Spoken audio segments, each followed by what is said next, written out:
It's just $1, babe.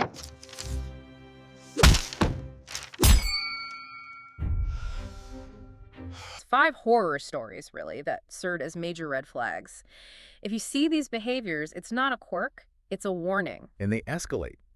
We start with things that are just socially awkward, and we end up with behavior that is genuinely dehumanizing. Okay, let's just rip the Band-Aid off. Let's meet architect number 1, the restaurant auditor. And our case study is a guy named David. David, the man who ruins date night with arithmetic. So, picture this. You're out on a date.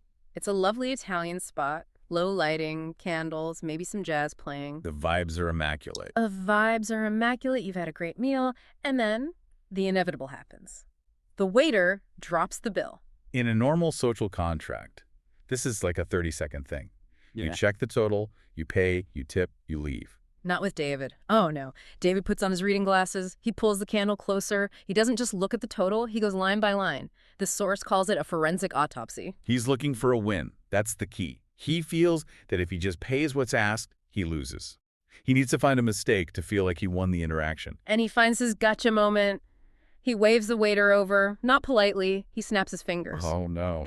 And he says loudly enough for the next table to hear, "Excuse me, I ordered this salad without cheese. You charged me full price. That's 50 cents extra. Take it off." 50 cents. 2 quarters. He's making a scene over 2 quarters.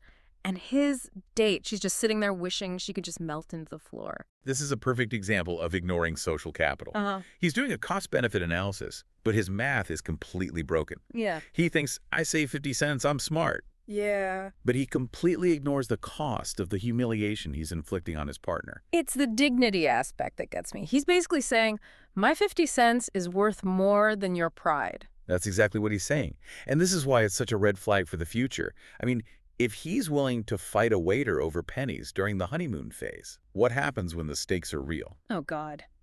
Imagine planning a wedding with David. Or buying a house. If the threshold for conflict is 2 quarters, life with him is just going to be a constant battle. I can't handle David. Let's move to architect number 2, because this one makes me laugh as much as it makes me cringe. This is the re-gifter. Meet Simon. Ah, the re-gifter.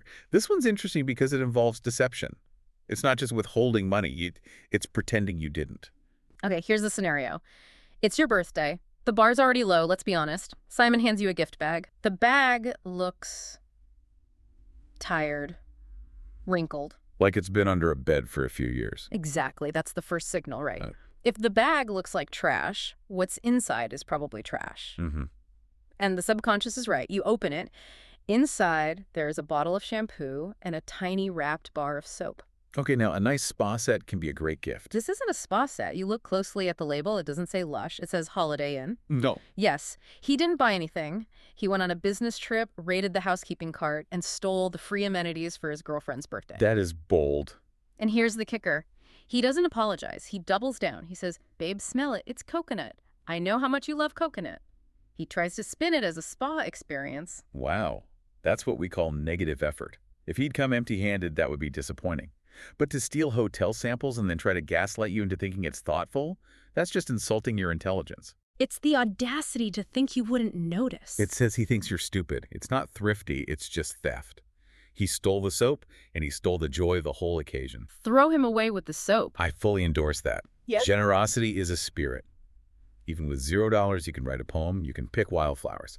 Giving someone stolen toiletries is just a statement that says, you are worth 0 effort to me. Absolutely. Okay, archetype number 3. I feel like we've all seen this guy in a movie, but in real life. A nightmare. This is the wallet actor. Our example is Mark. The wallet actor. This is performance art. The theatrical production of stinginess. So Mark operates differently than David. David was stressed about the bill. Mark is relaxed. He loves the good life. He takes you to a steakhouse, orders the ribeye, the expensive Cabernet. So he's signaling wealth. He's signaling, I'm a provider. I can take care of this. Exactly. He's consuming like a king until the check drops. And then the show begins, the pat-down routine. I can just see it, the widening eyes. He taps the left pocket, nothing. Taps the right pocket, nothing. Checks the jacket. And then he looks at you with this look of absolute horror and says, "Oh my God, babe, I left my wallet in my other pants. I am so clumsy." And then comes the silence. The expectant pause. Yes. He just looks at you, waiting for you to sigh and pull out your card. Here's the thing about the wallet actor. It is almost always planned. Often, you can actually see the outline of the wallet in his back pocket while he's performing this monologue. We know it's there, Mark. But even if he did, forget it. If you're going to a dinner where you plan to order a $100 bottle of wine, what's the one thing you check before you leave? Keys, phone, wallet. It's the Holy Trinity. Exactly. So by forgetting it, he's effectively trapping you. He lured you out, ran up a bill, and then socially engineered it so you have to pay. It's predatory. Predatory is the right word. He's using you as a meal ticket. And he's testing your boundaries. He wants to see if you'll call him on it. Don't pay. Tell him to go wash dishes in the kitchen. It's the perfect response. It breaks the script. He's counting on your politeness. Take that away, and his whole scam just falls apart. Okay, moving on to archetype number 4. This is the coupon warrior. Meet Paul, and I have to be the devil's advocate for a second. Coupons are great. I love a deal. Nothing wrong with the deal, but there's something wrong with prioritizing a deal over a human being. And that is Paul's problem. So Paul invites you to the movies, but it's not, hey, let's go see a movie. It's, we have to go on Tuesday at 3:45 p.m. Why Tuesday afternoon? Because he has a 2-for-1 coupon that expires at 4. So immediately he's disregarding your schedule. Most adults are working on a Tuesday afternoon. Exactly. So to save maybe $10 on a ticket, he expects you to leave work early, lose wages, or burn your precious PTO. It's the opportunity cost. Yeah. He's valuing the $10 savings higher than he values your professional standing, your time, or your income. The math is just selfish. But the horror story continues. They get to the theater at 3:50, and guess what? The coupon is expired. Of course it is. Does Paul say, oh, well, let's just pay? No. Paul decides this is the hill he will die on. He starts arguing with the teenage cashier. He's shouting, demanding a manager. Ugh. It's the public scene. That's what makes it toxic. There's a line of people behind you rolling their eyes, and you're just standing there mortified while a grown man bullies a 16-year-old over free popcorn. It signals a lack of class. And I don't mean class in terms of money. I mean in terms of character. If you navigate the world looking for a fight to save $1, you're not a protector. You're a headache. Pay full price or stay home. It's about flow. Do you want a life that flows or a life that halts every single time a cash register is involved? Okay, we've arrived at the final boss, archetype number 5. This one is the absolute worst. This is the petty driver, and our villain is Gary. Gary represents the death of romance. This is where we move from just cheap to transactional.